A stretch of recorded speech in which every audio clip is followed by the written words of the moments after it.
So now we know how businesses in perfect competition market can react or should react to the changes in prices.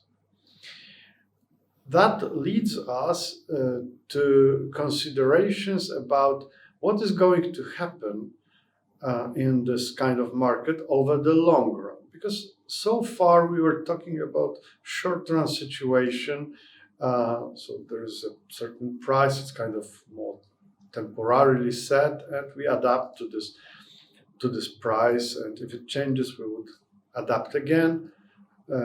Hence, we introduced this short run shutdown point, and the question is, okay, so what would actually change if we switch from short run perspective to long run perspective?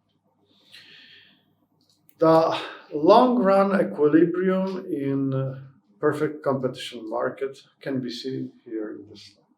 As you can see, this slide actually is based on the graph that captured the reactions of a single business to the changes in the prices.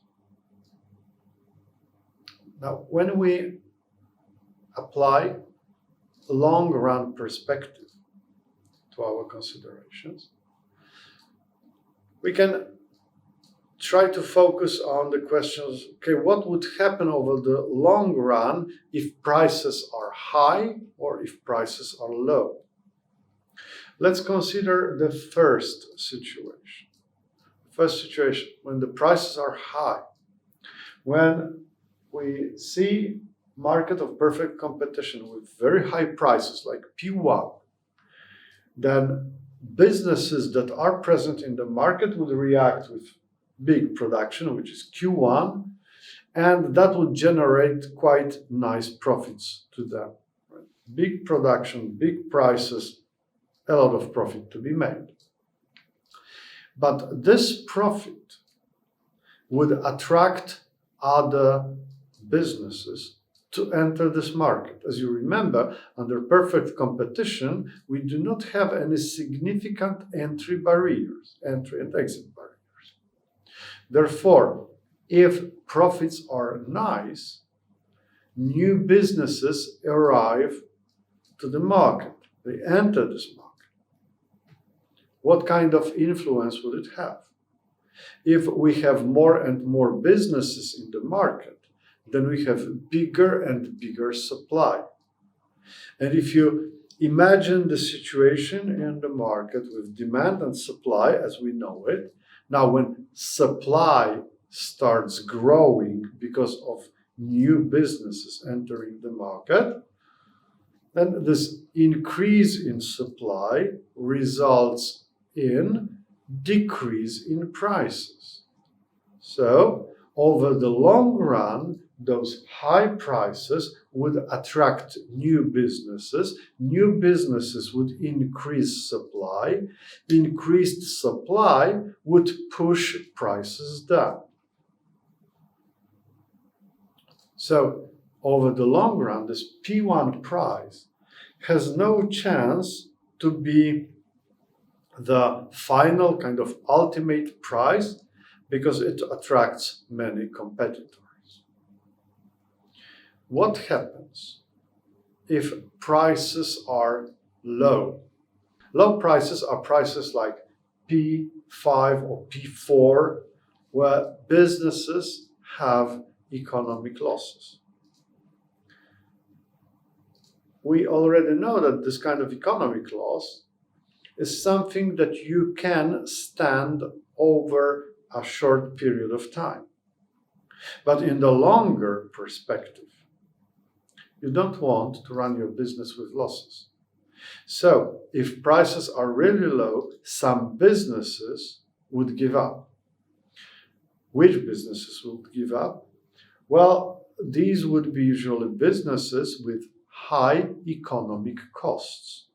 Especially, this is the question of opportunity cost for the owner. Right? If you have better options than running this business, so you can say, all right, this business does not bring me any profit, so I'm going to change to something else. I'm going to switch to some other business operation, or I would become a hired employee and simply stop being a businessman. Nevertheless, if prices are low, like P5 or P4, some of businesses would give up. If they give up, then supply created by them would disappear from the market. So if businesses start to give up because of economic losses they experience, the supply curve would shift gradually to the left. If it shifts to the left, if supply decreases, then prices would grow. So as you can see, this mechanism here. If prices are high, like P1, there is a mechanism of attracting new businesses and pushing this price down. If prices are low, like P5, businesses give up and prices start growing, right? So there is some equilibrium here. Prices cannot be too high, they cannot be too low. What can they be? Well, they can be like P3. P3 is the long run equilibrium price. For P3, businesses have just zero economic profit. So on one hand, they don't give up because economic profit equals zero, means all their costs, including opportunity costs, are covered. So they have no better option than to run this business. That is on one hand. But on the other hand, this zero profit does not attract any new businesses. So this is the equilibrium level, right? And it is worth remembering that for long run equilibrium, we've got this P3, and the response to this P3 is Q3 production. In the long run equilibrium, economic optimum of a business and technological optimum of a business become the same, right? So this is the cheapest production. Q3 gives you the cheapest production and at the same time serves you as your economic optimum, right? So optimum from the economic and technological point of view become the same. In perfect competition market, remember, over the long run, not necessarily over the short run. And some concluding remarks. Perfect competition market is believed to be very efficient. We, customers, value competition because this competition actually brings prices to the lowest possible level. Goods at perfect competition market are as cheap as they can be. So we kind of like that. But obviously, if you are on the other side, if you are a seller, this is not very comfortable.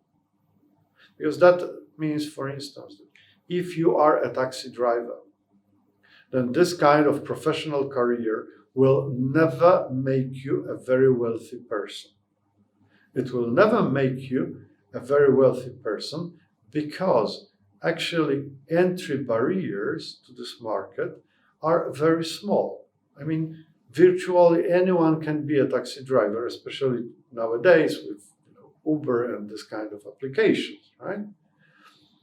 Therefore, the profits from this kind of business operations pretty low.